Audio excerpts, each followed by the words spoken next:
Hi hello ಎಲ್ಲರಿಗೂ ನಮಸ್ಕಾರ. ಟೆಳೆ ಅಕಾಡೆಮಿಗೆ ಸ್ವಾಗತ. ಇವತ್ತಿನ ಕ್ಲಾಸ್ದಲ್ಲಿ ಏನಪ್ಪ ಅಂತಂದ್ರೆ ವಾಸ್ತವ ಸಂಖ್ಯೆಗಳ ಮುಂದುವರೆದ ಭಾಗವನ್ನು ನೋಡೋಣ. ಈ ಮುಂದುವರೆದ ಭಾಗದಲ್ಲಿ ಏನಪ್ಪ ಅಂತಂದ್ರೆ ಭಾಗಲಬ್ಧ ಸಂಖ್ಯೆ ಅಂದರೆ ಏನು, ಭಾಗಲಬ್ಧ ಸಂಖ್ಯೆ ಅಂದರೆ ಏನಪ್ಪ ಅಂತಂದ್ರೆ ತಿಳ್ಕೊಬೇಕಾಗ್ತದೆ.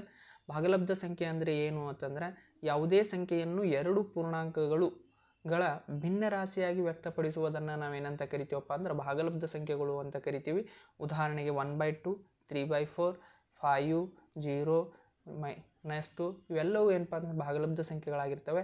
ಏನಪ್ಪ ಅಂತಂದ್ರೆ ಸಿಂಪಲ್ಲಾಗಿ ಹೇಳ್ಬೇಕು ಅನ್ನೋದಾದರೆ ಏನಪ್ಪ ಅಂತಂದ್ರೆ ಯಾವ ಸಂಖ್ಯೆಗಳು P/Q ರೂಪದಲ್ಲಿ ಇರ್ತಾವೆ ನೋಡು, ಅವುಗಳನ್ನು ನಾವು ಏನಂತ ಕರಿತೀವಪ್ಪ ಅಂತಂದ್ರೆ ಭಾಗಲಬ್ಧ ಸಂಖ್ಯೆಗಳು ಅಂತ ಕರಿತೀವಿ.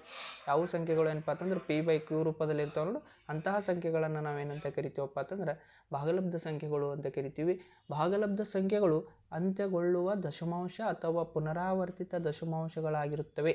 ಉದಾಹರಣೆಗೆ ಏನಪ್ಪ ಅಂದ್ರೆ 1/4 ಅನ್ನುವುದು ಏನಪ್ಪ ಅಂತಂದ್ರೆ ಭಾಗಾಕಾರ ಮಾಡಿದ ಕಡೆ ಏನಾಗ್ತದೆ 0.25 ಅಂತ್ಯಗೊಳ್ಳುತ್ತದೆ. ಮತ್ತು ಅಂತ್ಯಗೊಳ್ಳದ ಏನಪ್ಪ ಅಂತಂದ್ರೆ ಅಂತ್ಯಗೊಳ್ಳದ ಆದ್ರೆ ಪುನರಾವರ್ತಿತ ಅದೇ ಆಗಿರ್ತದೆ. ಏನಪ್ಪ ಅಂತಂದ್ರೆ 1/3 ಅನ್ನೋದು ಏನಪ್ಪ ಅಂದ್ರೆ 0.3333 ಇನ್ನು ಪುನರಾವರ್ತಿತ 3 ಅನ್ನೋದು ಏನಪ್ಪ ಅಂದ್ರೆ 3 ಅನ್ನೋದು ಪುನರಾವರ್ತಿತ ಹಾಕೋತ ಹೊಂಟದ್ರು. ಇವುಗಳನ್ನು ಇಂತಹ ಸಂಖ್ಯೆಗಳನ್ನು ನಾವು ಏನಂತ ಕರಿತೀವಪ್ಪ ಅಂತಂದ್ರೆ ಭಾಗಲಬ್ಧ ಸಂಖ್ಯೆಗಳು ಅಂತ ಕರಿತೀವಿ. ಅಭಾಗಲಬ್ಧ ಸಂಖ್ಯೆಗಳು ಅಂದರೆ ಏನು, ಯಾವ ಸಂಖ್ಯೆಗಳು P/Q ರೂಪದಲ್ಲಿ ಇರೋಲ್ಲ ಅಂತಹ ಸಂಖ್ಯೆಗಳನ್ನು ನಾವೇನಂತ ಕರಿತೀವಪ್ಪ ಅಂದ್ರೆ ಅಭಾಗಲಬ್ಧ ಸಂಖ್ಯೆಗಳು ಅಂತ ಕರಿತೀವಿ. ಏನಪ್ಪ ಅಂತಂದ್ರೆ ಡೆಫಿನೇಷನ್ ನೋಡ್ರಿ, ಯಾವುದೇ ಸಂಖ್ಯೆಯನ್ನು ಎರಡು ಪೂರ್ಣಾಂಕಗಳ ಭಿನ್ನ ರಾಶಿಯಾಗಿ ವ್ಯಕ್ತಪಡಿಸಲು ಸಾಧ್ಯವಿಲ್ಲವೋ ಅಂತಹ ಸಂಖ್ಯೆಗಳನ್ನು ಅಭಾಗಲಬ್ಧ ಸಂಖ್ಯೆಗಳು ಎಂದು ಕರೆಯುತ್ತೇವೆ. ಉದಾಹರಣೆಗೆ √2, √3, π ಇವೆಲ್ಲವೂ ಏನಪ್ಪ ಅಂತಂದ್ರೆ ಅಭಾಗಲಬ್ಧ ಸಂಖ್ಯೆಗಳಿಗೆ ಏನಪ್ಪ ಅಂತಂದ್ರೆ ಎಕ್ಸಾಂಪಲ್ ಆಗಿರ್ತವೆ. ಇನ್ನೊಂದು ಏನಪ್ಪ ಅಂದ್ರೆ ನೋಡಬೇಕಾದ್ರೆ ಅಂಶ ಏನಪ್ಪ ಅಂತಂದ್ರೆ ಅಭಾಗಲಬ್ಧ ಸಂಖ್ಯೆಗಳು ಅಂತ್ಯಗೊಳ್ಳದ ಮತ್ತು ಪುನರಾವರ್ತನೆವಲ್ಲ ಏನಪ್ಪ ಅಂದ್ರೆ ಅಂತ್ಯಗೊಳ್ಳಲ್ಲ ಅದರ ಪುನರಾವರ್ತನೆವಲ್ಲದ ಏನಪ್ಪ ಅಂತಂದ್ರೆ ದಶಮಾಂಶಗಳಾಗಿರ್ತವೆ. ಇಂತಹ ಸಂಖ್ಯೆಗಳನ್ನು ನಾವೇನಂತ ಕರಿತೀವಪ್ಪ ಅಂತಂದ್ರೆ ಅಭಾಗಲಬ್ಧ ಸಂಖ್ಯೆಗಳು ಅಂತ ಕರಿತೀವಿ. ಇದ್ರ ಮೇಲೆ ಏನಪ್ಪ ಅಂತಂದ್ರೆ ಪ್ರೂಫ್ ಮಾಡೋ ಬರ್ತಾವೆ. ಏನಪ್ಪ ಅಂತಂದ್ರೆ ಭಾಗಲಬ್ಧ ಸಂಖ್ಯೆಗಳು ಏನಪ್ಪ ಅಂತಂದ್ರೆ ಅಭಾಗಲಬ್ಧ ಸಂಖ್ಯೆಗಳನ್ನು ಯೂಸ್ ಮಾಡಿಕೊಂಡು ಏನಪ್ಪ ಅಂತಂದ್ರೆ ಅಭಾಗಲಬ್ಧ ಸಂಖ್ಯೆಗಳನ್ನು ಏನಪ್ಪ ಅಂತಂದ್ರೆ ಸಾಧಿಸು ಅಂತೇಳಿ ಬರ್ತಾವೆ ಪ್ರಶ್ನೆಗಳನ್ನು. ಅವು ಏನಪ್ಪ ಅಂತಂದ್ರೆ 3 ಮಾರ್ಕ್ಸಿಗೆ ಬರುವಂಥ ಕ್ವಶನ್ ಏನಪ್ಪ ಅಂತಂದ್ರೆ ಭಾಳ ಇಂಪಾರ್ಟೆಂಟ್ ಆಗ್ತವೆ. 3 ಮಾರ್ಕ್ಸಿಗೆ ಇಂಥದ್ರ ಮ್ಯಾಗ ಏನಪ್ಪ ಅಂದ್ರೆ 3 ಮಾರ್ಕ್ಸಿಗೆ ಬರುವಂಥ ಸಾಧ್ಯತೆ ಇರ್ತದೆ. ನೋಡಿರಿ ಪ್ರಶ್ನೆ ಈ ರೀತಿ ಇದೆ ನೋಡಿರಿ, √2 ಒಂದು ಏನಪ್ಪ ಅಂತಂದ್ರೆ ಅಭಾಗಲಬ್ಧ ಸಂಖ್ಯೆ ಎಂದು ಸಾಧಿಸ್ರಿ ಅಂತ ಕೇಳ್ತಾರೆ. ಯಾವುದೋ ಒಂದು ಸಂಖ್ಯೆ ಕೊಟ್ಟಿದ್ದಾರೆ, √2 ಅನ್ನೋದೇನಪ್ಪ ಅಂತಂದ್ರೆ ಅಭಾಗಲಬ್ಧ ಸಂಖ್ಯೆ ಅಂತೇಳಿ ನಾವು ನೋಡಿದ್ದೀವಿ. ಅದು ಹೆಂಗೆ ಅಂತೇಳಿ ಏನಪ್ಪ ಅಂತಂದ್ರೆ ನಿರೂಪಿಸ್ರಿ ಅಂತೇಳಿ ಏನಪ್ಪ ಅಂತಂದ್ರೆ ಒಂದು ಕೊಟ್ಟಿದ್ದಾರೆ. ಇದೆಷ್ಟು ಮಾರ್ಕ್ಸಿಗೆ ಕೇಳ್ತಾರಪ್ಪ ಅಂತಂದ್ರೆ 3 ಮಾರ್ಕ್ಸಿಗೆ ಕೇಳುವಂಥ ಸಾಧ್ಯತೆ ಇರ್ತದೆ. ನೋಡಿರಿ ಸೊಲ್ಯೂಷನ್, √2 ಒಂದು ಅಭಾಗಲಬ್ಧ ಸಂಖ್ಯೆ ಎಂದು ಸಾಧಿಸ್ರಿ ಅಂತ ಕ್ವಶನ್ ಕೊಟ್ಟಿದ್ದಾರೆ. ಆದರೆ ನಾವು ಊಹೆ ಮಾಡ್ಕೋಬೇಕು, √2 ಒಂದು ಏನಪ್ಪ ಅಂತಂದ್ರೆ ಒಂದು ಭಾಗಲಬ್ಧ ಸಂಖ್ಯೆ ಅಂತೇಳಿ ಊಹೆ ಮಾಡ್ಕೊಳ್ಳೋಣ. ಏನಂತ ಭಾಗಲಬ್ಧ ಸಂಖ್ಯೆ ಅಂತ ಊಹೆ ಮಾಡ್ಕೊಳ್ಳೋಣ. ಭಾಗಲಬ್ಧ ಸಂಖ್ಯೆಗಳು ಆಲ್ರೆಡಿ ಹೇಳಿದ್ದೀನಿ, ಭಾಗಲಬ್ಧ ಸಂಖ್ಯೆಗಳು P/Q ರೂಪದಲ್ಲಿ ಇರ್ತಾವ ಅಂತ ಹೇಳಿದ್ದೀನಿ. ಭಾಗಲಬ್ಧ ಸಂಖ್ಯೆಗಳು P/Q ರೂಪದಲ್ಲಿ ಇರ್ತಾವ ಅಂತ ಹೇಳಿದ್ದೀನಿ. ನೋಡಿರಿ √2 ಅನ್ನುವುದು ಏನಪ್ಪ ಅಂತಂದ್ರೆ ಭಾಗಲಬ್ಧ ಸಂಖ್ಯೆಗಳು ಅಂತ ಅಂದ್ಕೊಂಡ್ರೆ ಏನಪ್ಪ ಅಂತಂದ್ರೆ √2 P/Q, ಯಾಕಂದ್ರೆ ಭಾಗಲಬ್ಧ ಸಂಖ್ಯೆಗಳು P/Q ರೂಪದಲ್ಲಿ ಇರ್ತಾವ ಅಂತ ಹೇಳಿದ್ದೀವಿ. ಊಹೆ ಮಾಡ್ಕೊಳ್ಳೋದು √2 P/Q ಅನ್ನೋದು ನೋಡಿರಿ, Q ಅನ್ನೋದನ್ನು ಈ ಕಡೆ ಹೋದರೆ ಏನಾಗ್ತದೆ ಇಂಟು ಆಗ್ತದೆ. ಭಾಗಾಕಾರ ಇದ್ದಿದ್ದನ್ನು ಈ ಕಡೆ ಹೋದರೆ ಏನಾಗ್ತದೆ ಇಂಟು ಆಗ್ತದೆ. √2 × Q = P. ನೋಡಿರಿ ಸ್ಕ್ವೈರಿಂಗ್ ಆನ್ ಬೋತ್ ಸೈಡ್, ಎರಡೂ ಕಡೆಗೆ ಏನಪ್ಪ ಅಂತಂದ್ರೆ ಈ ಕಡೆಯೂ ಏನಪ್ಪ ಅಂತಂದ್ರೆ ವರ್ಗವನ್ನು ಮಾಡಿರಿ, ಈ ಕಡೆ ಏನಪ್ಪ ಅಂತಂದ್ರೆ ಎರಡೂ ಕಡೆಗೆ ವರ್ಗವನ್ನು ಮಾಡಿದಾಗ ಸ್ಕ್ವೈರಿಂಗ್ ಆನ್ ಬೋತ್ ಸೈಡ್ ಅಂದಂಗೆ ಏನಪ್ಪ ಅಂತಂದ್ರೆ ಎರಡೂ ಕಡೆ ಸ್ಕ್ವೇರನ್ನು ಮಾಡಿರಿ. √2Q² = P². √2² ಅಂದ್ರೆ ಈ ಟು ಏನಪ್ಪ ಅಂದ್ರೆ ಸ್ಕ್ವೇರ್ ರೂಟ್ ಏನಪ್ಪ ಅಂದ್ರೆ ಕ್ಯಾನ್ಸಲ್ ಆಗ್ತದೆ. Q² = P².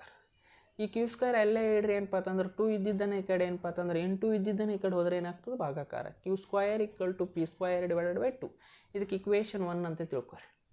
ನೋಡಿರಿ P² ಅನ್ನು ಎರಡನ್ನು ಭಾಗಿಸಿದರೆ ಈ P² ಅನ್ನೋದನ್ನು 2 ಭಾಗಿಸ್ಲಿಕ್ಕತ್ತದೋ ಇಲ್ಲೋ, ಆ 2ಅನ್ನು ಭಾಗಿಸ್ಲಿಕ್ಕತ್ತದ ಅಂತಂದ ಕೆಳಗೆ ನೋಡ್ರಿ. ಆದ್ದರಿಂದ P-ಅನ್ನು ಕೂಡ ಏನಪ್ಪ ಅಂತಂದ್ರೆ P² ಭಾಗಿಸ್ಲಿಕ್ಕಂದ್ರೆ P² ಏನಪ್ಪ ಅಂತಂದ್ರೆ P² ಭಾಗಿಸ್ಲಿಕ್ಕಂದ್ರೆ P ಭಾಗಿಸ್ತದೆ ಇಲ್ಲೋ. ಫಾರ್ ಎಕ್ಸಾಂಪಲನ್ನು ತೆಗೆದುಕೊಂಡು ನೋಡೋದ ಕಡೆ ಏನಪ್ಪ ಅಂತಂದ್ರೆ ಬರ್ತದೆ ನೋಡ್ರಿ. 2 ಅನ್ನುವುದನ್ನು ಏನಪ್ಪ ಅಂತಂದ್ರೆ 4 ಸ್ಕ್ವಯರನ್ನು ಏನಪ್ಪ ಅಂದ್ರೆ 4 ಭಾಗಿಸ್ತದ ಅಂದ ಕಡೆ ಏನಪ್ಪ ಅಂತಂದ್ರೆ 4 ಸ್ಕ್ವಯರನ್ನು ಭಾಗಿಸ್ತದೋ ಇಲ್ಲೋ ನೋಡ್ರಿ. ಅದೇ ರೀತಿ ಏನಪ್ಪ ಅಂತಂದ್ರೆ 3 ಅನ್ನೋದನ್ನು 9 ಭಾಗಿಸುವುದಾದರೆ 9 ಅನ್ನೋದನ್ನು ಈ ರೀತಿದ ಬರ್ಕೋಬಹುದು 3 ಸ್ಕ್ವಯರ್ ಅಂತೇಳಿ. ಏನಪ್ಪ ಅಂದ್ರೆ 3 ಅನ್ನೋದನ್ನು 9 ಏನಪ್ಪ ಅಂತಂದ್ರೆ 9 ಭಾಗಿಸುವುದಾದರೆ 3 ಭಾಗಿಸುತ್ತದೆ ಅಂತೇಳಿ ಏನಪ್ಪ ಅಂತಂದ್ರೆ ಈ ರೀತಿಯಲ್ಲಿ ವ್ಯಕ್ತಪಡಿಸಿದ್ದೆ. ಆದರೆ ಪಿ ಸ್ಕ್ವಯರ್ ಅನ್ನುವುದನ್ನು 2 ಭಾಗಿಸುವುದಾದರೆ ಪಿಯನ್ನು ಕೂಡ ಏನಪ್ಪ ಅಂತಂದ್ರೆ ಭಾಗಿಸುತ್ತದೆ ಅನ್ನುವುದನ್ನು ನಿರ್ಧಾರವನ್ನು ಕೈಗೊಳ್ತದೆ. ಅದೇ ರೀತಿ ಏನಪ್ಪ ಅಂತಂದ್ರೆ ಆದೇಶ ಏನಪ್ಪ ಅಂತಂದ್ರೆ 2. ಅದೇ ರೀತಿ ಏನಪ್ಪ ಅಂತಂದ್ರೆ 3 ಅನ್ನುವುದನ್ನು 3 ಭಾಗಿಸುತ್ತದೆ. ಮತ್ತು ನೆಕ್ಸ್ಟ್ 6 ಭಾಗಿಸುತ್ತದೆ. ಏನಪ್ಪ ಅಂತಂದ್ರೆ 9 ಭಾಗಿಸುತ್ತದೆ, 12 ಭಾಗಿಸುತ್ತದೆ. ಅಂದರೆ 3 × 1 ಆಗ್ತದೆ ಇಲ್ಲೋ, 3 × 2, 3 × 3, 3 × 4. ಈ ಏನಪ್ಪ ಅಂತಂದ್ರೆ ಸಾಮಾನ್ಯ ಅಪವರ್ತನಗಳು 3 ಆಗ್ತಾಯಿದೆ. 3 ಅನ್ನೋದು ಏನಪ್ಪ ಅಂದ್ರೆ ಸಾಮಾನ್ಯ ಅಪವರ್ತನ ಅಲ್ತ, ಅದ್ರ ಜೊತೆಗೆ 1, 2, 3, 4 ಅನ್ನೋದು ಏನಪ್ಪ ಅಂತಂದ್ರೆ ಸಿ ಅಂತ ಕಾನ್ಸ್ಟೆಂಟ್ ಟರ್ಮ್ ಅಂತ ಯಾವುದು ಏನಪ್ಪ ಅಂತಂದ್ರೆ ಕಾಮನ್ ಟರ್ಮ್ ಅಂತ ತಿಳ್ಕೊಳ್ಳೋದು. ಏನಪ್ಪ ಅಂತಂದ್ರೆ ಕಾಮನ್ ಟರ್ಮ್ ಅಂತ ತಿಳ್ಕೊಳ್ಳೋದು. ನೋಡ್ರಿ ಎಲ್ಲ ಕಡೆ ಏನಪ್ಪ ಅಂತಂದ್ರೆ 2 ಅನ್ನೋದು ಸಾಮಾನ್ಯವಾದ ಪದ, 1, 2, 3 ಅನ್ನೋದು ಏನಪ್ಪ ಅಂತಂದ್ರೆ ಸಿ ಅಂತ ತಿಳ್ಕೊಳ್ಳೋಣ. ಪಿಯನ್ನು ಏನಪ್ಪ ಅಂತಂದ್ರೆ ಇಷ್ಟು ಸಂಖ್ಯೆಗಳನ್ನು ಪಿ ಅಂತ ಏನಪ್ಪ ಅಂತಂದ್ರೆ ಭಾಗಿಸ್ತದ ಅಂತೇಳಿ ಏನಪ್ಪ ಅಂತಂದ್ರೆ ನಾವು ತಿಳ್ಕೊಂಡಿದ್ದೆ. ಆದರೆ ಇಷ್ಟು ತಿಳ್ಕೊಂಡಿದ್ದೆ ಆದರೆ ಏನಪ್ಪ ಅಂತಂದ್ರೆ ಆದೇಶಿಸಲಾಗಿದೆ ಕ್ಯೂ ಸ್ಕ್ವಯರ್ = ಪಿ ಜಾಗದಾಗ ಏನು ತುಂಬಬೇಕು 2c ತುಂಬಬೇಕು. ಏನಪ್ಪ ಅಂತಂದ್ರೆ 2c ಸ್ಕ್ವಯರ್ / 2. ಕ್ಯೂ ಸ್ಕ್ವಯರ್ = ಏನಪ್ಪ ಅಂತಂದ್ರೆ 2 ಸ್ಕ್ವಯರ್ ಅಂದ್ರೆ 4, ಸಿ ಸ್ಕ್ವಯರ್ ಅಂದರೆ ಸಿ ಸ್ಕ್ವಯರ್. ಕ್ಯೂ ಸ್ಕ್ವಯರ್ = 2 ಏನಪ್ಪ ಅಂತಂದ್ರೆ 2 1 2 2 2c ಸ್ಕ್ವಯರ್. ಸಿ ಸ್ಕ್ವಯರ್ ಇದ್ದಿದ್ದಾನೆ ಏನಪ್ಪ ಅಂದ್ರೆ ಇಂಟು 2 ಇದ್ದಿದ್ದಾನೆ ಈ ಕಡೆ ಬಂದರೆ ಏನಾಗ್ತದೆ ಭಾಗಾಕಾರ ಆಗ್ತದೆ. ಕ್ಯೂ ಸ್ಕ್ವಯರನ್ನು ಏನಪ್ಪ ಅಂತಂದ್ರೆ ಇಲ್ಲಿ ನೋಡ್ರಿ ಸ್ವಲ್ಪ ಅಬ್ಸರ್ವ್ ಮಾಡಿರಿ. ಕ್ಯೂ ಸ್ಕ್ವಯರನ್ನು ಏನಪ್ಪ ಅಂತಂದ್ರೆ 2 ಭಾಗಿಸುತ್ತದೆ ಇಲ್ಲೋ. ಕ್ಯೂ ಸ್ಕ್ವಯರನ್ನು 2 ಭಾಗಿಸಿದ್ರೆ ಏನಪ್ಪ ಅಂದ್ರೆ ಕ್ಯೂವನ್ನು ಕೂಡ ಏನಪ್ಪ ಅಂತಂದ್ರೆ 2 ಭಾಗಿಸ್ತದೆ ಇಲ್ಲ. ಅದೇ ರೀತಿ ಬರ್ಕೊಳ್ರಿ. ಕ್ಯೂ ಸ್ಕ್ವಯರನ್ನು 2 ಭಾಗಿಸಿದ್ದೇ ಆದರೆ ಆದ್ದರಿಂದ ಕ್ಯೂವನ್ನು ಕೂಡ ಏನಪ್ಪ ಅಂತಂದ್ರೆ 2 ಭಾಗಿಸುತ್ತದೆ. ಇಲ್ಲಿ ಪಿ ಮತ್ತು ಕ್ಯೂಗಳು ಏನಪ್ಪ ಅಂದ್ರೆ ಸಾಮಾನ್ಯ ಅಪವರ್ತನಗಳು ಏನಾಗ್ಯದಪ್ಪ ಅಂತಂದ್ರೆ 2 ಆಗಿದೆ. ಅಂದ್ರೆ 2 ಆಗಿದೆ ಆದರೆ √2 ಆಗಿಲ್ಲ. 2 ಆಗಿದೆ ಓನ್ಲಿ ಏನಪ್ಪ ಅಂದ್ರೆ 2 ಆಗಿದೆ ಆದರೆ √2 ಆಗಿಲ್ಲ. ಆದ್ದರಿಂದ ನಮ್ಮ ಊಹೆ ಏನಾಗಿದೆ ತಪ್ಪಾಗಿದೆ. √2 ಒಂದು ಭಾಗಲಬ್ಧ ಸಂಖ್ಯೆ ಅಲ್ಲ, ಇದು ಒಂದು ಏನಪ್ಪ ಅಂತಂದ್ರೆ ಅಭಾಗಲಬ್ಧ ಸಂಖ್ಯೆ ಅಂತೇಳಿ ಏನಪ್ಪ ಅಂದ್ರೆ ನಾವು ನಿರ್ಧಾರವನ್ನು ಕೈಗೊಳ್ಳಬಹುದು. ಈ ರೀತಿ ಏನಪ್ಪ ಅಂತಂದ್ರೆ √2 ಅನ್ನೋದು ಒಂದು ಅಭಾಗಲಬ್ಧ ಸಂಖ್ಯೆ ಎಂದು ಸಾಧಿಸ್ರಿ ಅಂತೇಳಿ ಈ ರೀತಿ ಏನಪ್ಪ ಅಂತಂದ್ರೆ ಸಂಪೂರ್ಣವಾದಂಥ ಈ ರೀತಿ ಬರಿಬೇಕಾಗ್ತದೆ ನೋಡ್ರಿ. ಅದೇ ರೀತಿ ಮುಂದಿನ ಪ್ರಶ್ನೆಯನ್ನು ನೋಡೋಣ.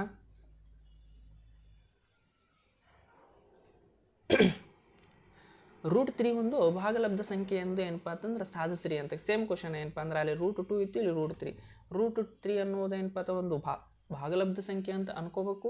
ಭಾಗಲಬ್ಧ ಸಂಖ್ಯೆಯನ್ನು ನಾವು ಯಾವ ರೂಪದಲ್ಲಿ ಏನಪ್ಪ ಅಂದ್ರೆ ವ್ಯಕ್ತಪಡಿಸ್ತೀವಿ p/q ರೂಪದಲ್ಲಿ ವ್ಯಕ್ತಪಡಿಸ್ತೀವಿ. ಏನಪ್ಪ ಅಂದ್ರೆ ಕ್ಯೂ ಇದ್ದಿದ್ದಾನೆ ಈ ಕಡೆ ಹೋದರೆ ಏನಾಗ್ತದೆ ಭಾಗಾಕಾರ ಇದ್ದಿದ್ದಾನೆ ಈ ಕಡೆ ಹೋದರೆ ಏನಾಗ್ತದೆ ಇಂಟು ಆಗ್ತದೆ. √3 × q = p. ಸ್ಕ್ವೈರಿಂಗ್ ಆನ್ ಬೋತ್ಸ್ ಎರಡೂ ಕಡೆಗೆ ವರ್ಗವನ್ನು ಮಾಡಿದಾಗ ಏನಪ್ಪ ಅಂದ್ರೆ √3 q whole square = p square. 3 ಏನಪ್ಪ ಅಂದ್ರೆ ಈ ರೂಟ್ ಕ್ಯಾನ್ಸಲ್ ಆಗ್ತದೆ 3 q ಸ್ಕ್ವಯರ್ = p ಸ್ಕ್ವಯರ್ 3 ಅನ್ನೋದನ್ನು ಏನಪ್ಪ ಅಂದ್ರೆ ಮಲ್ಟಿಪ್ಲಿಕೇಶನ್ ಇದ್ದನ್ನು ಈ ಕಡೆ ಹೋದರೆ ಏನಪ್ಪ ಅಂದ್ರೆ ಡಿವಿಷನ್ ಆಗ್ತದೆ. q square = p square / 3 equation 1 ಅಂತ ತಿಳ್ಕೊಳ್ಳಿ. ಸೇಮ್ ಪಿ ಸ್ಕ್ವಯರನ್ನು 3 ಭಾಗಿಸುವುದಾದರೆ ಪಿಯನ್ನು ಕೂಡ ಏನಪ್ಪ ಅಂತಂದ್ರೆ 3 ಭಾಗಿಸುತ್ತದೆ. ಅದು ಆದರೆ ಏನಪ್ಪ ಅಂದ್ರೆ p = 3c ಆಗಲೇ ಏನಪ್ಪ ಅಂದ್ರೆ ಸೇಮ್ ಹೇಳಿದ್ದೇವೆ ನೀವು ನೋಡ್ರಿ. 3 ಅನ್ನೋದು ಏನಪ್ಪ ಅಂದ್ರೆ 3 ಅನ್ನೋದು ಅದನ್ನು ನೋಡ್ರಿ. 3 ಅನ್ನೋದು ಏನಪ್ಪ ಅಂತಂದ್ರೆ 3 ಭಾಗಿಸುವುದಾದರೆ 3 ಅನ್ನೋದನ್ನು 3 ಸ್ಕ್ವಯರ್ ಅನ್ನೋದನ್ನು 9 ಅಂತ ಬರ್ಕೋಬಹುದು. ಏನಪ್ಪ ಅಂತಂದ್ರೆ 3 ಅನ್ನುವುದನ್ನು 3 ಭಾಗಿಸುವುದಾದರೆ 3 ಏನಪ್ಪ ಅಂತಂದ್ರೆ ಅದರ ಸ್ಕ್ವಯರ್ 3 ಸ್ಕ್ವಯರ್ ಅದಲ್ಲ ಇದನ್ನೂ ಕೂಡ ಏನಪ್ಪ ಅಂತಂದ್ರೆ 9 ಕೂಡ ಏನಪ್ಪ ಅಂದ್ರೆ ಭಾಗಿಸುತ್ತದೆ. ಅದೇ ರೀತಿ ಏನಪ್ಪ ಅಂತಂದ್ರೆ ನೋಡ್ರಿ ಸಾಮಾನ್ಯವಾಗಿ ಏನಪ್ಪ ಅಂತಂದ್ರೆ 3 ಏನಪ್ಪ ಅಂದ್ರೆ 6 ಭಾಗಿಸ್ತದೆ, 9 ಭಾಗಿಸ್ತದೆ, 12 ಭಾಗಿಸ್ತದೆ, ಏನಪ್ಪ ಅಂತಂದ್ರೆ 3 ಭಾಗಿಸ್ತದೆ, ಏನಪ್ಪ ಅಂತಂದ್ರೆ 15 ಭಾಗಿಸ್ತದೆ, 1 2 3 4 5 ಏನಪ್ಪ ಅಂದ್ರೆ ಇವುಗಳನ್ನು ನಾವೇನಂತ ಕರಿತೀವಪ್ಪ ಅಂದ್ರೆ ಸಿ ಅಂತ ಏನಪ್ಪ ಅಂದ್ರೆ ಕನ್ಸಿಡರ್ ಮಾಡೋಣ. ಎಲ್ಲದರದಾಗ 3 3 3 3 3 ಮಲ್ಟಿಪ್ಲಿಕೇಶನ್ ಆಗಿಲ್ಲ, ಸಾಮಾನ್ಯ ಅಪವರ್ತನ ಏನಾಗ್ಯದಪ್ಪ ಅಂತಂದ್ರೆ 3 ಆಗ್ಯದ. 3 ಇಂಟು ಏನಪ್ಪ ಅಂತಂದ್ರೆ 1 2 3 4 5 ಅನ್ನೋದನ್ನು ಸಿ ಅಂತೇಳಿ ಏನಪ್ಪ ಅಂದ್ರೆ ಕನ್ಸಿಡರ್ ಮಾಡೋಣ. ಏನಪ್ಪ ಅಂದ್ರೆ ಸಮೀಕರಣ ಏನಪ್ಪ ಅಂದ್ರೆ ಪಿ ಈಕ್ವಲ್ ಟು 3C ಅನ್ನೋ ಸಮೀಕರಣ 1ರಲ್ಲಿ ಏನಪ್ಪ ಅಂತಂದ್ರೆ ಹಾಕೋದು. ನೋಡ್ರಿ, Q square equal to P ಜಾಗದಾಗ ಏನಪ್ಪ ಅಂದ್ರೆ ಪಿ ಸ್ಕ್ವಯರ್ ಅದ, ಪಿ ಜಾಗದಾಗ 3C square divided by 3 Q square equal to 9C square divided by 3 ಆಗ್ತದೆ. 3 1 3 3 2 ಏನಪ್ಪ ಅಂತಂದ್ರೆ 3 1 3 3 3 9. Q square equal to 3C square ಆಗ್ತದೆ. ಸಿ ಸ್ಕ್ವಯರ್ ಅಲ್ಲೇ ಹೇಳ್ರಿ ಏನಪ್ಪ ಅಂತಂದ್ರೆ 3 ಅನ್ನುವುದನ್ನು ಏನಪ್ಪ ಅಂದ್ರೆ ಮಲ್ಟಿಪ್ಲಿಕೇಶನ್ ಇದ್ದಿದ್ದನ್ನು ಈ ಕಡೆ ಬಂದರೆ ಏನಾಗ್ತದೆ, ಡಿವಿಷನ್ ಆಗ್ತದೆ. ಕ್ಯೂ ಸ್ಕ್ವಯರ್ ಡಿವೈಡೆಡ್ ಬೈ 3 ಆಗ್ತದೆ. ಕ್ಯೂ ಸ್ಕ್ವಯರನ್ನು 3 ಭಾಗಿಸುವುದಾದರೆ ನೋಡಿರಿ, ಕ್ಯೂ ಸ್ಕ್ವಯರನ್ನು 3 ಭಾಗಿಸುವುದಾದರೆ ಕ್ಯೂವನ್ನು ಕೂಡ ಏನಪ್ಪ ಅಂತಂದ್ರೆ 3 ಭಾಗಿಸುತ್ತದೆ. ಅದೇ ಬರೀ ಕ್ಯೂ ಸ್ಕ್ವಯರನ್ನು 3 ಭಾಗಿಸುತ್ತದೆ. ಆದ್ದರಿಂದ ಕ್ಯೂವನ್ನು ಕೂಡ ಏನಪ್ಪ ಅಂತಂದ್ರೆ 3 ಭಾಗಿಸುತ್ತದೆ. ಇಲ್ಲಿ ಪಿ ಮತ್ತು ಕ್ಯೂಗಳ ಸಾಮಾನ್ಯ ಅಪವರ್ತನ ಏನಾಗಿದೆಪ್ಪ ಅಂತಂದ್ರೆ 3 ಆಗಿದೆ. ಆದ್ದರಿಂದ √3 ಅನ್ನುವುದು ಏನಪ್ಪ ಅಂತಂದ್ರೆ ನಮ್ಮ ಊಹೆ ತಪ್ಪಾಗಿದೆ. √3 ಅನ್ನುವುದು ಒಂದು ಭಾಗಲಬ್ಧ ಸಂಖ್ಯೆ ಅಲ್ಲ. √3 ಅನ್ನುವುದು ಏನಪ್ಪ ಅಂತಂದ್ರೆ ಅಭಾಗಲಬ್ಧ ಸಂಖ್ಯೆ ಅಂತೇಳಿ ಏನಪ್ಪ ಅಂದ್ರೆ ನಾವು ನಿರ್ಧಾರವನ್ನು ಕೈಗೊಳ್ಬೇಕಾಗ್ತದೆ. ಇಷ್ಟು ಏನಪ್ಪ ಅಂತಂದ್ರೆ ಬರಿಬೇಕಾಗ್ತದೆ. ಸಂಪೂರ್ಣವಾದಂಥ ಇದು ಎಷ್ಟು ಹ್ಯಾಂಗೋ ಸ್ಟೆಪ್ಗಳು ಅದೇ ರೀತಿದಾಗ ಬರಿಬೇಕು. ಇದಾಗನ ಇಲ್ಲಿ ಬರಿಬೇಕು. ನೋಡ್ರಿ, ಇದು ಎಂಡ್ ಐತಂದ್ರೆ ಇದು ಬರಿಬೇಕು. ನೆಕ್ಸ್ಟ್ ಮುಂದಿನ ಪ್ರಶ್ನೆಯನ್ನು ನೋಡೋಣ. ಮುಂದಿನ ಪ್ರಶ್ನೆ ಸೇಮ್ ಅದ. ಅದೇ ರೀತಿಯಾಗಿ ಏನಪ್ಪ ಅಂತಂದ್ರೆ ನೋಡಿರಿ, 5 ಮೈನಸ್ √3 ಒಂದು ಅಭಾಗಲಬ್ಧ ಸಂಖ್ಯೆ ಅಂತೇಳಿ ಏನಪ್ಪ ಅಂತಂದ್ರೆ ನಿರೂಪಿಸ್ರಿ ಅಂತ ಕೇಳಿದ್ದಾರೆ. ಏನಪ್ಪ ಅಂತಂದ್ರೆ ಅಭಾಗಲಬ್ಧ ಸಂಖ್ಯೆ ಅಂತೇಳಿ ಏನಪ್ಪ ನಿರೂಪಿಸ್ರಿ ಅಂದ ಕಡೆ ಏನಪ್ಪ ಅಂದ್ರೆ ಆ ಸಂಖ್ಯೆ ನಮಗೆ ಏನಪ್ಪ ಅಂತಂದ್ರೆ ಭಾಗಲಬ್ಧ ಸಂಖ್ಯೆ ಅಂತೇಳಿ ನಾವು ಊಹೆ ಮಾಡ್ಕೋಬೇಕು. 5 ಮೈನಸ್ √3 ಒಂದು ಭಾಗಲಬ್ಧ ಸಂಖ್ಯೆ ಅಂತೇಳಿ ಊಹೆ ಮಾಡ್ಕೊಳ್ಳೋಣ. ಭಾಗಲಬ್ಧ ಸಂಖ್ಯೆ ಪಿ ಬೈ ಕ್ಯೂ ರೂಪದಾಗ ಇರ್ತವೆ. ನೋಡ್ರಿ, 5 minus √3 equal to P by Q, ಯಾಕಂದ್ರೆ ಭಾಗಲಬ್ಧ ಸಂಖ್ಯೆ ಅಂತ ಊಹೆ ಮಾಡ್ಕೊಂಡಿದ್ದೆವು. ಏನಪ್ಪ ಅಂತಂದ್ರೆ 5 ಇದ್ದಿದ್ದನ್ನು ನಾವು ಆ ಕಡೆ ಒಯ್ಯಿರಿ, minus √3 equal to P by Q minus Q.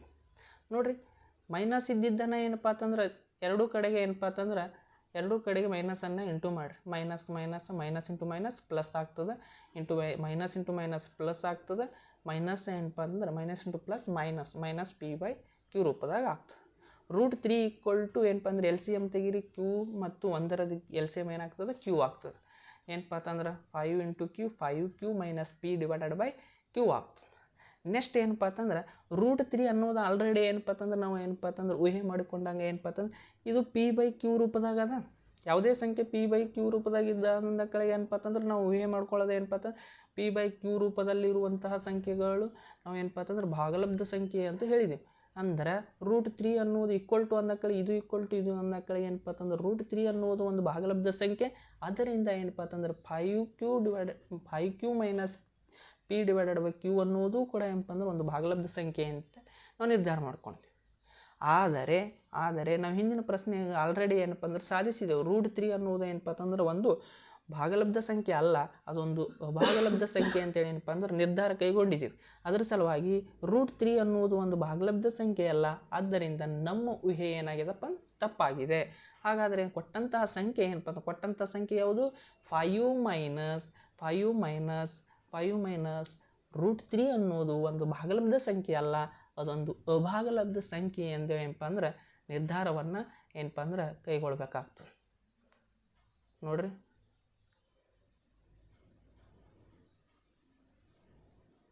ಏನಾಗ್ತದೆ, ಅಭಾಗಲಬ್ಧ ಸಂಖ್ಯೆ ಅಂತೇಳಿ ನಾವು ಏನಪ್ಪ ಅಂದ್ರೆ ಕೈ ನಿರ್ಧಾರವಾಗಬೇಕಾಗ್ತದೆ. ಎಲ್ಲರಿಗೂ ಅರ್ಥ ಆಗಿದೆ ಅಂತ ಅನ್ಕೋತೀನಿ. ವಿಡಿಯೋ ಲೈಕ್ ಆದರೆ ಏನಪ್ಪ ಅಂತಂದ್ರೆ ಲೈಕ್ ಮಾಡಿರಿ, ಎಲ್ಲರಿಗೆ ಶೇರ್ ಮಾಡಿರಿ, ನಿಮ್ಮ ಫ್ರೆಂಡ್ಸಿಗೂ ಹೇಳ್ರಿ. ನೋಡಿರಿ, ಮುಂದಿನ ಪ್ರಶ್ನೆಯನ್ನು ನೋಡೋಣ. ಮುಂದಿನ ಪ್ರಶ್ನೆ ಏನಪ್ಪ ಅಂತಂದ್ರೆ ಅಭ್ಯಾಸ 1.2 ಅನ್ನೋದನ್ನು ನೋಡಿರಿ. ಮೊದಲನೇ ಪ್ರಶ್ನೆ ಈ ರೀತಿ ಇದೆ.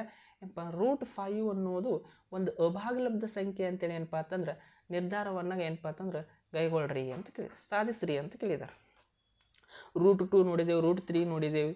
ಅದೇ ರೀತಿಯಾಗಿ ಏನಪ್ಪ ಅಂತಂದ್ರೆ √5 ಅನ್ನೋದನ್ನು ನೋಡಬೇಕಾಗ್ತದೆ.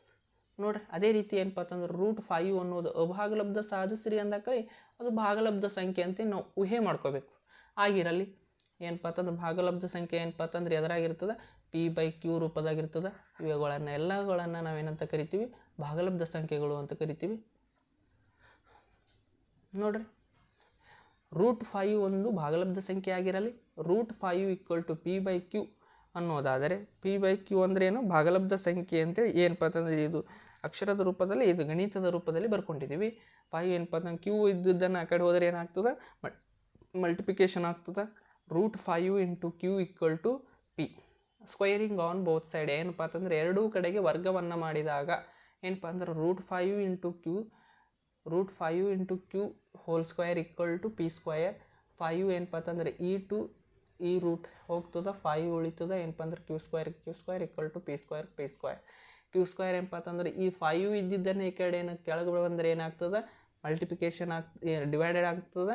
ಕ್ಯೂ² = p² / 5 ಏನಪ್ಪ ಅಂತಂದ್ರೆ ಈಕ್ವೇಷನ್ 1 ಅಂತ ತಿಳ್ಕೊಳ್ರಿ. p² ಏನಪ್ಪ ಅಂತಂದ್ರೆ ಈ p² ಅನ್ನೋದನ್ನು ಏನಪ್ಪ ಅಂತಂದ್ರೆ 5 ಭಾಗಿಸಲ್ಗತ್ತದ. p² ಭಾಗಿಸಲ್ಗತ್ತದ ತಂದ ಕೆಳಗೇನು ಏನಪ್ಪ ಅಂತಂದ್ರೆ ಪಿಯನ್ನು ಕೂಡ ಏನಪ್ಪ ಅಂತಂದ್ರೆ ಭಾಗಿಸ್ತೋ ಇಲ್ಲೋ, p² ಏನಪ್ಪ ಅಂತಂದ್ರೆ ಭಾಗಿಸಲ್ಗತ್ತದ ಅಂದ್ರೆ ಪಿಯನ್ನು ಕೂಡ ಏನಪ್ಪ ಅಂತಂದ್ರೆ ಭಾಗಿಸಲ್ಗತ್ತದ ಅಂತೇಳಿ ನಾವು ಅರ್ಥ ಕೊಡ್ತೀವಿ. ನೋಡಿರಿ, p² ಭಾಗಿಸಲ್ತಂದ್ರೆ ಪಿಯನ್ನು ಕೂಡ ಏನಪ್ಪ ಅಂತಂದ್ರೆ 5 ಅನ್ನೋದು ಭಾಗಿಸ್ತದ ಅಂತ ನಂಗೆ. ನೋಡಿರಿ, ಅದೇ ರೀತಿ ಏನಪ್ಪ ಅಂದ್ರೆ p² ಅನ್ನು 5 ಭಾಗಿಸಿದ್ದಾದರೆ ಪಿಯನ್ನು ಕೂಡ ಏನಪ್ಪ ಅಂತಂದ್ರೆ 5 ಭಾಗಿಸ್ತದ ಅಂತೇಳಿ. p = 5c ಏನಪ್ಪ ಅಂತಂದ್ರೆ ಆಗಲೇ ಹೇಳಿದ್ದೀನಿ. ನೋಡಿರಿ, 5 ಅನ್ನೋದನ್ನು 5 ಭಾಗಿಸುತ್ತದೆ. ಅದನ್ನಪ್ಪ ಅಂತಂದ್ರೆ 5² ಅನ್ನು ಕೂಡ ಭಾಗಿಸುತ್ತದೆ. ಅಂದರೆ 25 ಕೂಡ ಏನಪ್ಪ ಅಂತಂದ್ರೆ ಭಾಗಿಸ್ತದೆ. ನೋಡಿರಿ, ಅದೇ ರೀತಿಯಾಗಿ ಏನಪ್ಪ ಅಂತಂದ್ರೆ 100 ಅನ್ನೋದು ಏನಪ್ಪ ಅಂತಂದ್ರೆ 5 ಅನ್ನೋದನ್ನು ಏನಪ್ಪ ಅಂತಂದ್ರೆ 100 ಕೂಡ ಭಾಗಿಸುತ್ತದೆ. 100 ಏನಪ್ಪ ಅಂತಂದ್ರೆ 25² ಏನಪ್ಪ ಅಂತಂದ್ರೆ 25 × 4 ಅಂತ ಬರ್ಕೋಬೋದು. ನೋಡಿರಿ, 5 ಅನ್ನೋದನ್ನು ಏನಪ್ಪ ಅಂತಂದ್ರೆ 5 25 ಭಾಗಿಸುತ್ತದೆ, 100 ಭಾಗಿಸುತ್ತದೆ, 5 ಭಾಗಿಸುತ್ತದೆ. 5 ಅನ್ನೋದು ಏನಪ್ಪ ಅಂತಂದ್ರೆ p² ಭಾಗಿಸುತ್ತದೆ ಅನ್ನೋದಾದರೆ ನೋಡಿರಿ, 25² ಅಂದ ಕೆಳಗೆ ಎಷ್ಟಾಗ್ತದೆ, 620. ಇದನ್ನೂ ಕೂಡ ಏನಪ್ಪ ಅಂದ್ರೆ ಭಾಗಿಸ್ತದೆ. ಅದೇ ರೀತಿ ಏನಪ್ಪ ಅಂತಂದ್ರೆ 5 ಅನ್ನೋ p = 5c ಅನ್ನು ಪರಿಶೀಲಿ ಏನಪ್ಪ ಅಂದ್ರೆ ಸಮೀಕರಣ 1 ಅಂತ ಅಂದ್ಕೊಳ್ಳೋಣ. ಏನಪ್ಪ ಅಂದ್ರೆ ಆದೇಶಿಸಲಾಗಿದೆ. ನೋಡಿರಿ, ಅದರಲ್ಲಿ ಏನಪ್ಪ ಅಂದ್ರೆ ಸಮೀಕರಣ 1ರದಾಗ ಏನಪ್ಪ ಅಂತಂದ್ರೆ ಆದೇಶಿಸ್ರಿ. ಕ್ಯೂ² = 5c ಏನಪ್ಪ ಅಂದ್ರೆ 5c² / 5 ಅಂತ ಅಂದ್ಕೊಳ್ಳೋಣ. ನೋಡಿರಿ, ಕ್ಯೂ² ಏನಪ್ಪ ಅಂತಂದ್ರೆ ಏನಪ್ಪ ಅಂದ್ರೆ 25c² / 5 ಅಂತ ಅಂದ್ಕೊಳ್ಳೋಣ. 5 × 1 = 5, 5 × 25. ಕ್ಯೂ² = 5c² ಏನಪ್ಪ ಅಂದ್ರೆ c² ಇದ್ದು ನಾವು ಮಲ್ಟಿಪ್ಲಿಕೇಶನ್ ಇದ್ದಿದ್ದನ್ನು ಏನಪ್ಪ ಅಂದ್ರೆ ಈ ಕಡೆ ಬಂದರೆ ಏನಪ್ಪ ಅಂದ್ರೆ ಭಾಗಾಕಾರ ಆಗ್ತದೆ. 5 ಏನಪ್ಪ ಅಂದ್ರೆ ಕ್ಯೂ² / 5. ಕ್ಯೂ² ಅನ್ನುವುದನ್ನು ಏನಪ್ಪ ಅಂತಂದ್ರೆ 5 ಭಾಗಿಸುವುದಾದರೆ ಕ್ಯೂವನ್ನು ಕೂಡ ಏನಪ್ಪ ಅಂತಂದ್ರೆ 5 ಭಾಗಿಸುತ್ತದೆ. ಇಲ್ಲಿ ಪಿ ಮತ್ತು ಕ್ಯೂಗಳ ಸಾಮಾನ್ಯ ಅಪವರ್ತನ ಏನಾಗಿದೆಪ್ಪ ಅಂತಂದ್ರೆ 5 ಆಗಿದೆ. ಆದ್ದರಿಂದ ಏನಪ್ಪ ಅಂದ್ರೆ √5 ಅಲ್ಲ, 5 ಆಗಿದೆ. ಅಪವರ್ತನ ಏನಾಗಿದೆ, 5 ಆಗಿದೆ, √5 ಆಗಿಲ್ಲ. ಆದ್ದರಿಂದ ನಮ್ಮ ಊಹೆ ಏನಾಗಿದೆಪ್ಪ ಅಂತಂದ್ರೆ ತಪ್ಪಾಗಿದೆ. √5 ಅನ್ನೋದು ಒಂದು ಭಾಗಲಬ್ಧ ಸಂಖ್ಯೆ ಅಲ್ಲ, ಅದೊಂದು ಏನಪ್ಪ ಅಂತಂದ್ರೆ ಅಭಾಗಲಬ್ಧ ಸಂಖ್ಯೆ ಅಂತೇಳಿ ನಾವು ಏನಪ್ಪ ಅಂದ್ರೆ ನಿರ್ಧಾರವನ್ನು ಕೈಗೊಳ್ಳಬಹುದು. ಈ ರೀತಿ ಏನಪ್ಪ ಅಂದ್ರೆ ಬರೆದಿದ್ದೆ. ಆದರೆ ಎಷ್ಟು ಮಾರ್ಕ್ಸಿಗೆ ಸಿಗ್ತದೆ ಇದು ಏನಪ್ಪ ಅಂತಂದ್ರೆ 3 ಮಾರ್ಕ್ಸ್ ಸಿಗ್ತದೆ. ಓಕೆ, ಮುಂದಿನ ಪ್ರಶ್ನೆಯನ್ನು ನೋಡೋಣ. ನೋಡ್ರಿ, 3 + 2√5 ಅನ್ನೋದನ್ನು ಒಂದು ಅಭಾಗಲಬ್ಧ ಸಂಖ್ಯೆ ಎಂದು ಏನಪ್ಪ ಅಂತಂದ್ರೆ ಸಾಧಿಸ್ರಿ ಅಂತ ಕೇಳಿದ್ದಾರೆ. ಅಭಾಗಲಬ್ಧ ಸಂಖ್ಯೆ ಸಾಧಿಸ್ರಿ ಅಂದ ಕಡೆ ಏನಪ್ಪ ಅಂದ್ರೆ ಅದನ್ನು ನಾವೇನಪ್ಪ ಅಂದ್ರೆ ಸಿಂಪಲ್ ಆಗಿ ಭಾಗಲಬ್ಧ ಅದು ಕೊಟ್ಟಂಥ ನಂಬರನ್ನೇ ಬರೀಬೇಕು. ಒಂದು ಭಾಗಲಬ್ಧ ಸಂಖ್ಯೆ ಅಂತೇಳಿ ನಾವು ಊಹೆ ಮಾಡ್ಕೊಳ್ಬೇಕು. ಭಾಗಲಬ್ಧ ಸಂಖ್ಯೆ ಯಾವ ರೂಪದಾಗಿರ್ತದೆ, ಗಣಿತದ ರೂಪದಾಗ ಬರ್ಕೊಳ್ಳೋದು. p/q ರೂಪದಲ್ಲಿ ಬರ್ಕೊಳ್ಳೋದಂದ್ರೆ ಯಾವುದಂದ್ರೆ ಅದು ಭಾಗಲಬ್ಧ ಸಂಖ್ಯೆ ಅಂತ ಕರಿತೀವಿ. ಅದೇನದ ಅದೇ ಬರೀಬೇಕು ಸಂಖ್ಯೆ. 3 + 2√5 = p/q. ಈ 2 ಸ್ಟೆಪ್ ಈಸಿ ಆಗ್ತು.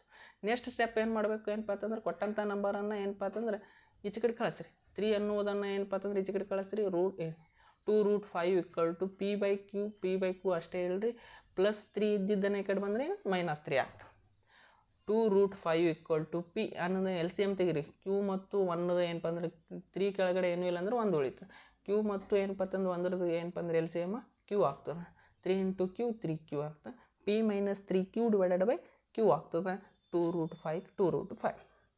ಈ 2 ಇದ್ದಿದ್ದನ್ನು ಏನಪ್ಪ ಅಂತಂದ್ರೆ ಮಲ್ಟಿಪ್ಲಿಕೇಶನ್ ಇದ್ದಿದ್ದನ್ನು ಈ ಕಡೆ ಹೋದರೆ ಏನು ಮಲ್ಟಿಪ್ಲಿಕೇಶನ್ ಇದ್ದಿದ್ದನ್ನು ಈ ಕಡೆ ಹೋದರೆ ಏನಾಗ್ತದೆ ಭಾಗಾಕಾರ ಆಗ್ತದೆ. √5 = p - 3q / 2q ಆಗ್ತದೆ. ಏನಪ್ಪ ಅಂತಂದ್ರೆ ಆಲ್ರೆಡಿ ಏನಪ್ಪ ಅಂತಂದ್ರೆ ನಾವು ಏನು ಹೇಳಿದ್ದೀವಿ, p/q ರೂಪದಲ್ಲಿರುವಂಥ ಎಲ್ಲ ಸಂಖ್ಯೆಗಳನ್ನು ನಾವೇನಂತ ಕರಿತೀವಿ, ಭಾಗಲಬ್ಧ ಸಂಖ್ಯೆಗಳು ಅಂತ ಅಂದ್ಕೊಂಡಿದ್ವಿ.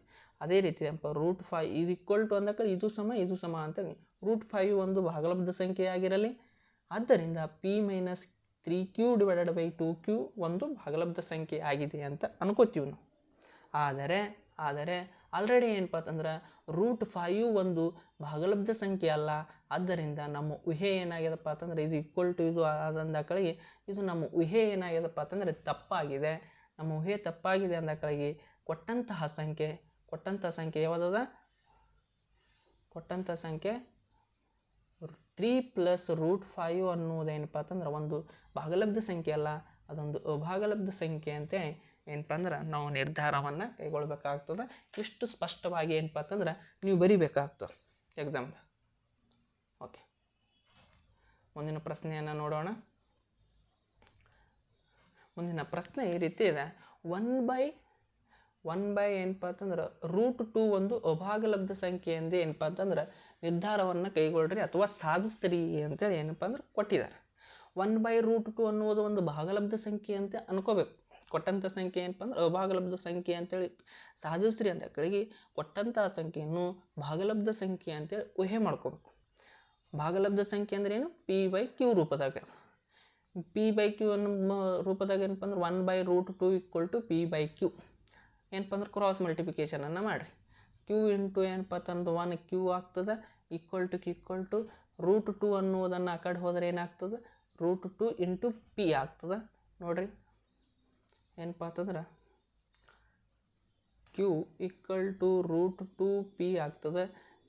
√2 ಅನ್ನೋದು p ಅನ್ನೋದನ್ನು ಈ ಕಡೆ ಬಂದರೆ ಏನಾಗ್ತದೆ, p ಏನಪ್ಪ ಅಂತಂದ್ರೆ ಮಲ್ಟಿಪ್ಲಿಕೇಶನ್ ಇದ್ದಿದ್ದನ್ನು ಏನಪ್ಪ ಅಂತಂದ್ರೆ ಈ ಕಡೆ ಬಂದರೆ ಏನಪ್ಪ ಭಾಗಾಕಾರ ಆಗ್ತದೆ, =√2. ಇಷ್ಟು ಏನಪ್ಪ ಅಂತಂದ್ರೆ ಇದೇ ರೀತಿದಾಗ ಬರ್ಕೊಳ್ಳೋದು. ಏನಪ್ಪ ಅಂದ್ರೆ ಕ್ರಾಸ್ ಮಲ್ಟಿಪ್ಲಿಕೇಶನ್ ಮಾಡಿದಾಗ ಇಷ್ಟು ಬರ್ತದೆ.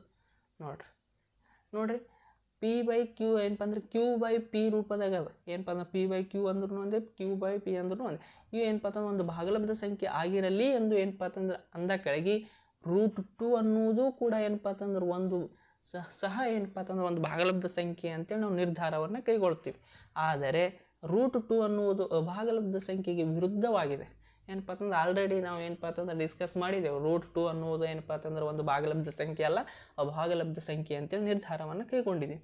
√2 ಅನ್ನುವುದು ಭಾಗಲಬ್ಧ ಸಂಖ್ಯೆಗೆ ವಿರುದ್ಧವಾಗಿರುವುದರಿಂದ ಅದು ತಪ್ಪಾಗಿ ನಮ್ಮ ಊಹೆ ಏನಾಗಿದೆ, ತಪ್ಪಾಗಿದೆ. 1/√2 ಒಂದು ಭಾಗಲಬ್ಧ ಸಂಖ್ಯೆ ಅನ್ನುವುದು ನಮ್ಮ ಊಹೆ ಏನಾಗ್ಯದಪ್ಪ ಅಂತಂದ್ರೆ ತಪ್ಪಾಗಿದೆ. ಹಾಗಾದರೆ ಕೊಟ್ಟಂತಹ ಸಂಖ್ಯೆ ಏನದ, √2 ಅನ್ನುವುದು 1/√2 ಅನ್ನುವುದು ಒಂದು ಅಭಾಗಲಬ್ಧ ಸಂಖ್ಯೆ ಎಂದು ನಾವೇನಪ್ಪ ಅಂದ್ರೆ ನಿರ್ಧಾರವನ್ನು ಕೈಗೊಳ್ಳಬೇಕಾಗ್ತದೆ. ಇಷ್ಟು ಬರಿಬೇಕಾಗ್ತದೆ. ಭಾಳ ಈಸಿ ಪ್ರಶ್ನೆ, ಚಂದ ಏನಪ್ಪ ಅಂತಂದ್ರೆ ಸ್ವಲ್ಪ ಲಕ್ಷ್ಯ ಕೊಟ್ಟು ಕೇಳ್ರಿ, ಈಸಿ ಆಗ್ತಾವೆ. ಚೆನ್ನಾಗಿ ಬರೀರಿ. ಮುಂದಿನ ಪ್ರಶ್ನೆಯನ್ನು ನೋಡೋಣ. ಮುಂದಿನ ಪ್ರಶ್ನೆ ಈ ರೀತಿ ಇದೆ, 7√5 ಅನ್ನುವುದನ್ನು ಒಂದು ಅಭಾಗಲಬ್ಧ ಸಂಖ್ಯೆ ಎಂದು ಏನಪ್ಪ ಅಂತಂದ್ರೆ ಸಾಧಿಸ್ರಿ ಅಂತೇಳಿ ಕೊಟ್ಟಿದ್ದಾರೆ. ಕೊಟ್ಟಂಥ ಸಂಖ್ಯೆಯನ್ನು ಏನಪ್ಪ ಅಂದ್ರೆ ಸಿಂಪಲ್ಲಾಗಿ 7√5 ಅನ್ನುವುದನ್ನು ಒಂದು ಭಾಗಲಬ್ಧ ಸಂಖ್ಯೆ ಎಂದು ಆಗಿರಲಿ, 7√5 ಅನ್ನು ಗಣಿತದ ರೂಪದಲ್ಲಿ ಬರ್ಕೊಂಡಿದ್ದೆ, ಅದರ p/q ರೂಪದಲ್ಲಿ ಬರ್ಕೊಳ್ರಿ. √5 ಏನಪ್ಪ ಅಂದ್ರೆ 7 ಇಂಟು ಇದ್ದಿದ್ದನ್ನು ಈ ಕಡೆ ಹೋದರೆ ಏನಾಗ್ತದೆ, ಭಾಗಾಕಾರ ಆಗ್ತದೆ.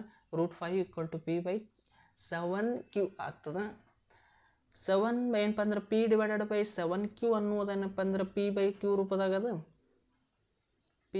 ರೂಪದಾಗದ. ಹಾಗಾದರೆ ಏನಪ್ಪ ಅಂತಂದ್ರೆ ಇದನ್ನು ನಾವು ಏನಪ್ಪ ಅಂದ್ರೆ ಭಾಗಲಬ್ಧ ಸಂಖ್ಯೆ ಅಂತ ಕರಿಬಹುದಾ. ಇದನ್ನು ಭಾಗಲಬ್ಧ ಸಂಖ್ಯೆ ಅಂತ ಕರೆದಿದ್ದೆ ಆದರೆ ಇದು = ಅಂದ ಕಡೆ √5 ಅನ್ನುವುದನ್ನು ಒಂದು ಭಾಗಲಬ್ಧ ಸಂಖ್ಯೆ ಅಂತ ಅನ್ಕೋಬಹುದಾ.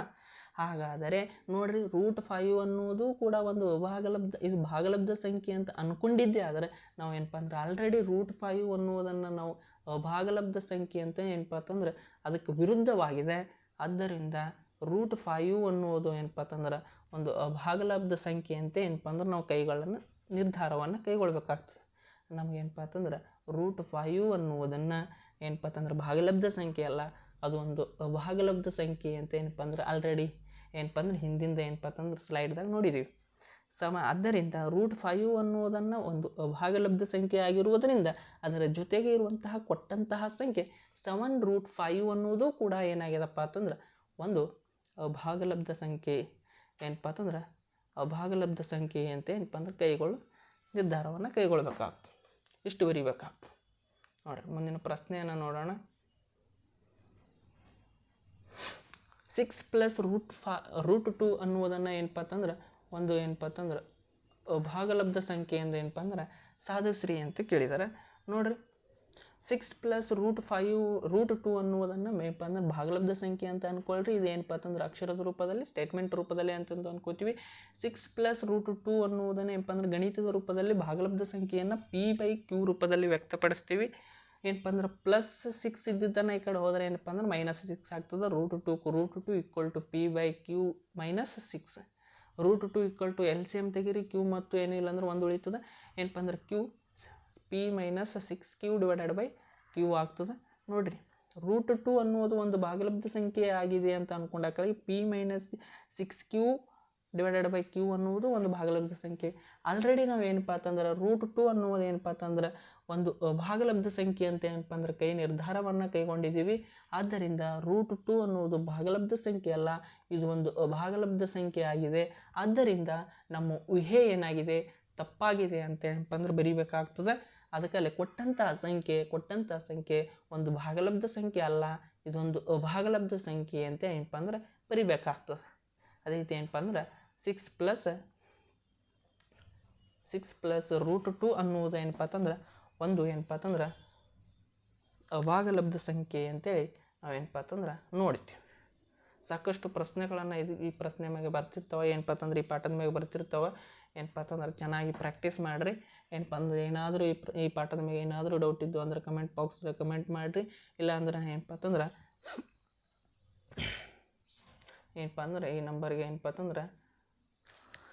ಈ ನಂಬರ್ಗೆ ಏನಪ್ಪ ಅಂತಂದ್ರೆ ವಾಟ್ಸಪ್ ಮಾಡಿರಿ ಪ್ರಶ್ನೆಗಳನ್ನು. ಎಲ್ಲರಿಗೂ ಇಲ್ಲಿವರೆಗೂ ಕ್ಲಾಸ್ ಕೇಳಿರುವಂಥ ಎಲ್ಲರಿಗೂ ಏನಪ್ಪ ಅಂತಂದ್ರೆ ಧನ್ಯವಾದಗಳು. ಅದೇ ರೀತಿ ಏನಪ್ಪ ಅಂತಂದ್ರೆ ವಿಡಿಯೋಗಳನ್ನು ನಿಮಗೆ ಚೆನ್ನಾಗಿ ಅನಿಸಿದ್ರೆ ಏನಪ್ಪ ಅಂತಂದ್ರೆ ಲೈಕ್ ಮಾಡಿರಿ, ಕಮೆಂಟ್ ಮಾಡಿರಿ. ಅದೇ ರೀತಿಯಾಗಿ ಏನಪ್ಪ ಅಂದ್ರೆ ನಿಮ್ಮ ಫ್ರೆಂಡ್ಸಿಗೂ ಶೇರ್ ಮಾಡಿರಿ. ಎಲ್ಲರಿಗೂ ಧನ್ಯವಾದ.